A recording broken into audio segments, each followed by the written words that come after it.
Hey everyone, welcome back to the channel. Today's video is really personal. We're going to be sharing the story of our birth experience. If this test comes back positive, it's going to be a tragedy. We did decide to share this because we do understand that it can be like a really lonely time, and there's not like too many resources out there, especially that's kind of why we started doing social media. And in light of our video recently going viral here on YouTube, we have gotten literally hundreds of thousands of comments. So many people are sharing their stories of going through something similar, so we thought that it was an important thing to kind of, break through that and talk about what it can be like to experience a premature birth and having a baby in the NICU. I do want to briefly just do a little trigger warning. I can put the specific triggers in the comments before we get into it. If you feel like you may be triggered by some of the topics we may discuss today, just hop down there really quick and read them. First, we're going to talk about my pregnancy.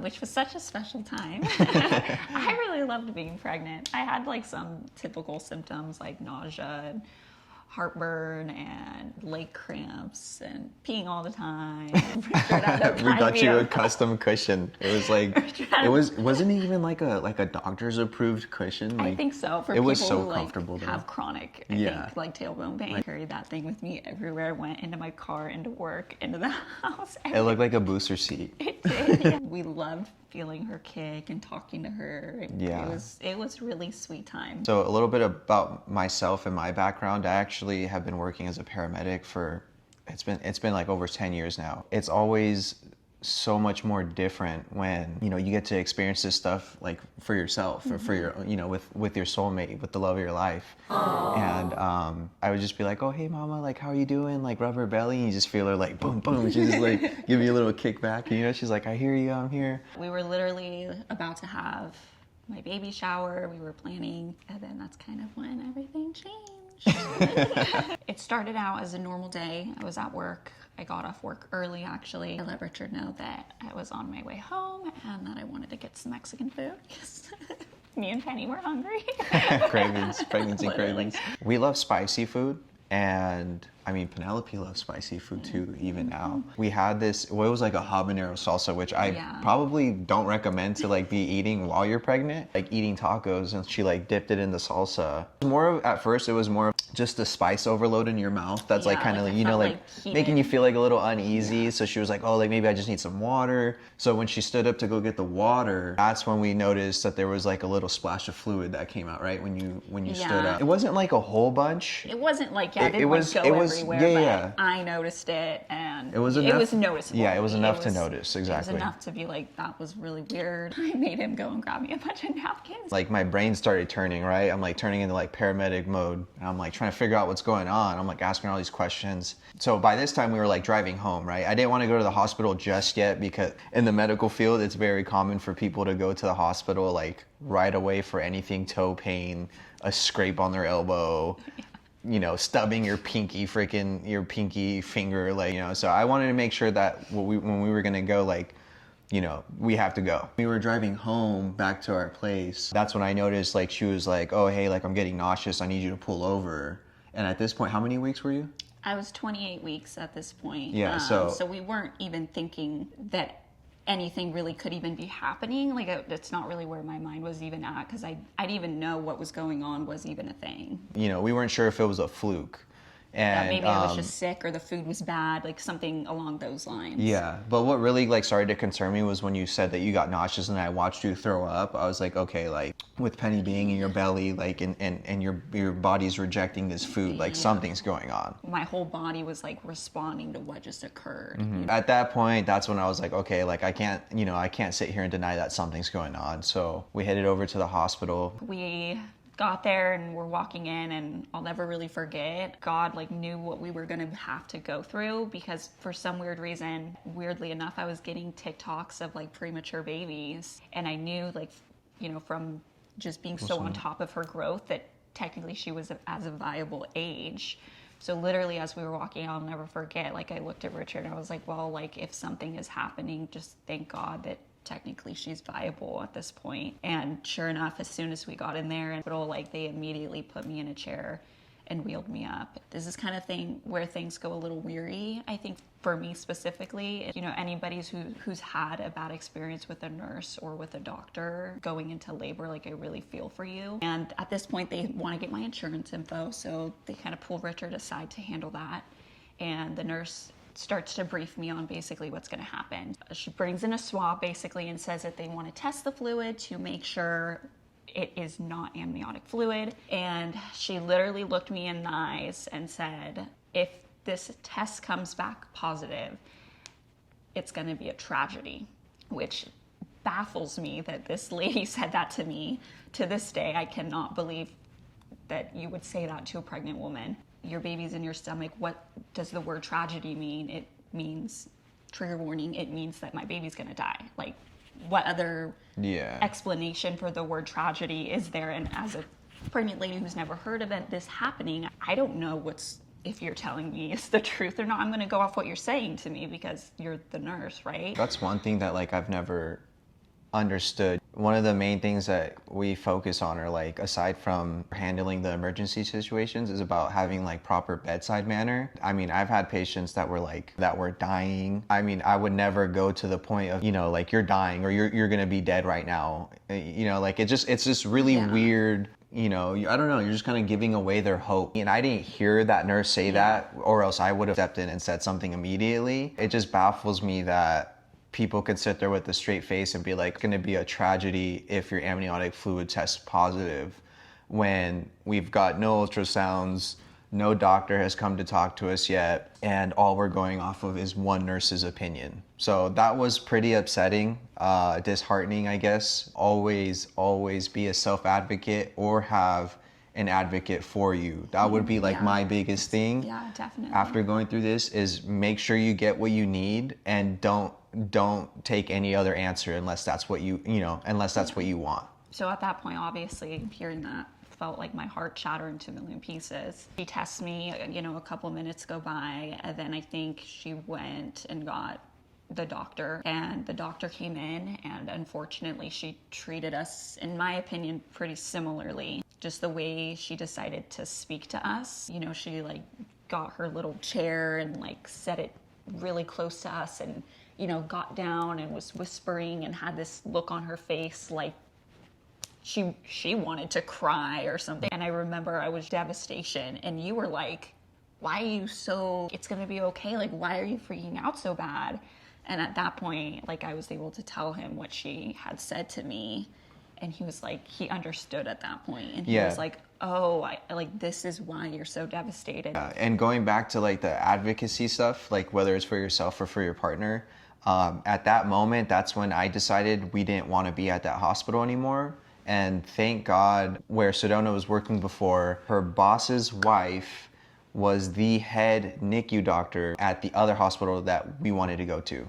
So after being treated so poorly, after planting like that negativity in her head, the best thing that we could do is leave that area. And it just kind of sounds like they're giving up already. You know, it was just very weird. It was That's kind of what it was. It was very much like, we can't help you anymore. It was like something bad had already happened, which isn't the case necessarily. Because it was so early on. Like, something did happen that wasn't ideal, but it wasn't tragedy, like she had said. And I'm just like, wow, I literally think the reason I worked where I worked was so that all these stars could align, and that I could go from having this like experience where I thought something terrible was going to happen. I don't know if I would have been able to like handle that, to being then transferred somewhere where literally she sat down and was like, your baby's going to be fine. Yeah. It's going to be fine. Obviously, we want you to stay pregnant as long as you can, but if not, she's going to be okay. It was such a relief to experience that, compared to being told that like you're already going through a tragedy. God works in amazing ways, and you know, it's like you started that job what, three years before you were pregnant. So it's like we had no idea that was all going to take place, but literally God handpicks and makes sure, you know, he always wants to make sure that we're okay. Yeah. So we're very grateful, very blessed. Yeah. At that point, they kind of gave me the rundown of what occurred, and what the plan was moving forward. So basically what happened was my water broke prematurely. It's also known as PPROM, something that happens. There's sometimes explanations for it and sometimes there's not. I didn't come back positive for having any kind of infection. So they basically told me they were not sure why it happened, what was the reasoning for it. There was no explanation. I could be someone that it just happens to, or it could have just been a fluke. Typically, when that does occur, they put you on bed rest and they want to try to keep you pregnant as long as possible. So just because your water breaks doesn't necessarily mean you're like immediately gonna have the baby. The plan, which was crazy to hear, I would not be leaving the hospital until I was 34 weeks and I was 28 weeks. So that was about 5 weeks of sitting in a hospital bed. 5 weeks of bed rest. Which is a wild thing to hear when just the day before you were working living full-time, your life. Yeah, normally. Pregnant, like chilling. Yeah. No water breaking. Definitely a shock for sure. At that point, I started on bed rest, and I think I lasted about 5 days of things being kind of normal, going through the motions. I was having fluid here and there, but they were testing me every couple days with an ultrasound, and I was at a decent amount of fluid, so there wasn't any concern at that point. But once 5 days hit, I did start having some contractions. Well, the contractions lasted about 2 days. If you've gone through this, they basically are so super concerned about keeping you pregnant as long as possible, which is totally understandable. I get why they do that. I think it's a very weird kind of experience because you are experiencing all these physical symptoms of going through labor, and in a normal situation, you would be getting kind of the help to get things moving so this can come to fruition or come to an end. But instead of that happening, they're trying to prolong everything as long as possible. And they did not want to check to see how dilated I was because that could risk of infection. That could move things along quicker. But it was just such like intense physical pain. I mean, I knew that things were progressing. There was I just knew that it was happening with my body. At one point, the pain just got so crazy, and Richard was like, because I was telling the nurses, I was like, oh, like a 7, because in my mind, I'm like, a 10 is like, I'm being murdered. So they kept asking her for her pain, like her pain scale, and she's sitting here every time she's contracting. You know those combs that they give you at the hospital? Saw this on TikTok. You'll know what I'm talking about if you've had a baby already. Yeah, the wooden combs. Yeah, they gave me a plastic one. Yeah, so she's literally sitting there, almost breaking all of the little ends off of the comb, and she's like, oh, and she's sitting there, and they're like, oh, what's your pain? She's like a 7. After like the second time they did that and came back and like asked her, I was like, baby, you need to just tell them that it's like a 12, because they just keep thinking that she's like gonna sit there and like hold on or keep hanging on. Because she's like, oh, it's not that bad. But I think a little bit of it was like denial that it was getting so... That makes sense. And that it was progressing so much. Like I was just trying to be as strong as I physically could to, hope that everything was just going to like kind of pass. I was hoping the contractions would just go away, which did not happen. You're like, la la la la, go away. I felt like that's kind of what they were trying to tell me. Well, it's like they weren't sure. Like they were asking you because they were trying to figure out. Yeah. And it's like, but at the same time, like you not knowing what they're trying to like figure out, it's hard to like. It's just a difficult thing. Help them navigate. And I have to give so much credit to Richard. He was so positive through the entire experience. I would not have been able to go through that without him there. He only left my side to go get food, and every time he did, Penny got really mad, and something would happen. I know, seriously. I'm literally sitting and sleeping in the hospital with her every day. Tiny little bench for like eight. We were there 8 days on this bench. I'm over here like taking her out in her wheelchair, going out for a walk so we can get fresh air. And every time I would leave, Penny would get so upset and something would happen. It got to the point where Sedona, like, I got up and she's like, where are you going? I eventually listened to Richard's advice, and I did tell them that the pain was getting so bad. So the one relief I got in 2 days of contractions was like 30 minutes of morphine. relief, and it was blissful. I truly envy anybody who actually did get to have an epidural. And then a few hours later, it was just back to being so extreme that Richard said he was gonna go get food.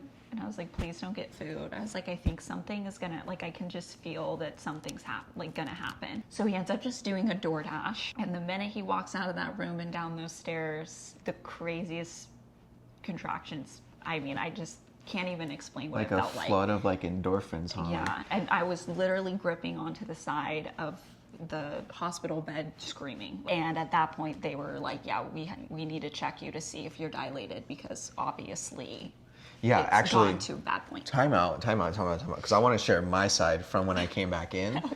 So here was the thing. I do believe, like, she was like she said, she was screaming, and like all the pain got way worse when I stepped out to go get the food. But the thing that got to me that felt so weird was that I knew when the delivery was coming, and it was just like intuition feeling, like God was saying like, hey, get ready, like things are about to start happening. And I remember, because I was so hungry and I was looking forward to getting that food. And when I came in, I remember I mixed it all up. I was about to eat. It was like a veggie bowl or something, like chicken veggie bowl. I was about to take, like, I took one bite. All of a sudden, my body was just like, oh, we're not hungry anymore. And I literally closed the lid. That's when the nurse was like, okay, like, we need to check you, like, you know, something's going on if you're like bearing down like that hard. And then within a blink of an eye, next thing I know, like 10 centimeters dilated, baby's coming, birth is imminent, like, let's get everything going. I'll never forget the doctor when she was like, we're having this baby right now. Such a crazy thing to look back on. Like, I felt so devastated.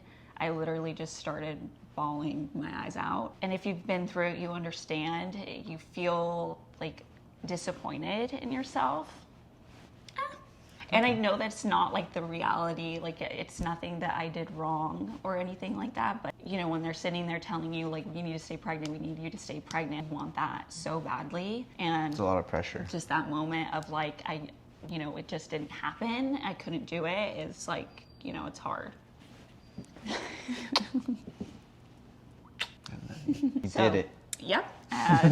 We did it in about a minute and a half. And I remember looking at him and looking at them and saying, I can't do this. Mm-hmm. Thank God that you were there, they were there. They all just looked me. I just felt it like in my soul. They looked at me and they were like, yes, you can. Like, you can do this. But really what did it for me was, the doctor looked at me, because she was kind of like halfway out, and said, your baby's heart rate is dropping. If you don't push her out right now, we're going to have to go into an emergency situation. Mm-hmm. And try to get her out another way. And as a mom, when you have that moment, it's like you're everything, like, fuck yeah. Everything else goes away. I do not care what happens to me. I don't care about the pain. I don't care if I die. Like, it doesn't matter. That's all that matters. Yeah, it's and like literally, I took everything, every last mite in myself, and I pushed her out. And there she was. And I remember that was the craziest moment, because I wasn't really thinking about giving birth yet. So there she was, and it was like a mind... my mind exploded. Yeah. There's my baby. She was so there crazy. For all of 5 seconds while Richard cut her cord. I was able to cut her cord because of the premature birth. They wanted to intubate her right away, just to make sure that they could establish her breathing. And if you guys don't know what intubating is, it's like putting basically like a breathing tube in, so then that way they could breathe for her, just in case there was a situation where she wasn't breathing on her own. Mm-hmm. Due to her being premature and her lungs being a little bit smaller. She was intubated for only about like an hour, if that. And they started to realize that, she was fully capable of breathing on her own, and she was actually doing a lot better than they thought she would have been. So at that point, they were able to extubate her, take the tube out, kind of go from there with the whole NICU process. Yeah. And that's something that we think would be a good idea to kind of go a little bit more in depth on. And we don't want to be on here for 2 hours talking about all of this. So if you're interested in hearing about our whole NICU journey and, Penelope's progression along the way more in depth, just comment NICU and we'll go into a little bit more detail about that. Something I do want to talk about too and shine light on is the moment like after they took her away. As a mom who had a traumatic birth with a baby that was sick or anything like that, I still get really emotional when I even like see videos of moms like getting to hold their baby like right after they were born. It's a moment that is stolen from me like forever.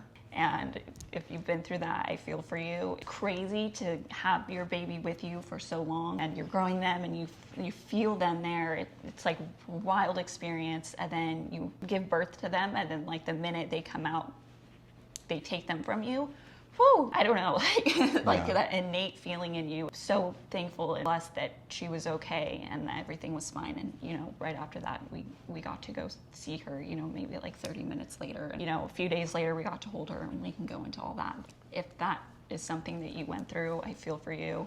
I'd never heard anybody talk about that before, but it's something that still to this day, like if I see a video of a mom like getting to hold their baby right after, I feel very hurt by not getting to experience that. Makes sense. Yeah. I mean, like on top of that too, like while we were having the baby, we were also moving cities, moving houses. It was a lot. It was a lot of work, a lot of determination, and like having to stick together and really, you know, be the one that's talking into your person's ear if they're feeling, you know, you kind of just have to match the energy, because it's such an emotional baggage in a way. We were an hour away from the hospital that she was in, which just added another layer of, you know, things are complicated, especially when you're not anticipating having your baby yet. Things aren't prepared for them. All of a sudden, we got to figure all these things out that we thought we had 3 months to figure out. Yeah, it was a really big push start into life as a parent or as a new parent. However, I will say, even though all of this stuff happened and it can be viewed as like a traumatic experience, I do believe that we grew a lot, not only as like a married couple, not only with our faith, but just basically all around. It was a way of God basically forming us and getting us ready for like this next adventure, these new things, to let us know like life isn't always promised to be easy. We're very blessed. Penelope is super healthy. She's awesome. Very funny. She's such a funny person. She's just literally, I love it. Picture of her here. Yeah. She's the most sweetest little girl ever. And, you know, God's truly blessed us. We've learned so much about ourselves. We've learned so much about what it means to be a family. When times are dark, just remember that on the other side there is light, and things do get better. Things do change. They do improve. I think to just add to what he said too, something that I've specifically gotten out of it, you know, when times are tough now, or when we're going through a certain situation, literally all I have to do is look at her and just be like, look at what God did, like in that whole situation. Like, here you are, you're fine, you're happy, you're healthy, like you're literally this shining light in our life. God did that, and he watched over us during like the hardest time of our life. Yes, it was hard, it was traumatic, it was all of these things, but you know, here we are, and we're all okay. But to end it off on a good note, we just want to say thank you guys for listening to our story. Truly, we're only sharing this to spread awareness, to let people know that they're not alone. These experiences that we have in life are for a reason. You know, I'm a real big believer that these things happen for a reason. It even brings us today to be able to like sit here and share the story with you guys, and hopefully bring some comfort, bring some peace, and, you know, joy, knowing that even though we went through something that was so hard, things have gone easier. We're a really happy family, and we're blessed. You know, you guys have been amazing. We literally grew, what was it? How many? I think about 5,000 subscribers now in a week. 5,000 subscribers in a week. You guys are amazing. We love sharing our stories. We love being open. If you want to follow along with our family, please feel free to subscribe down below. We truly appreciate it.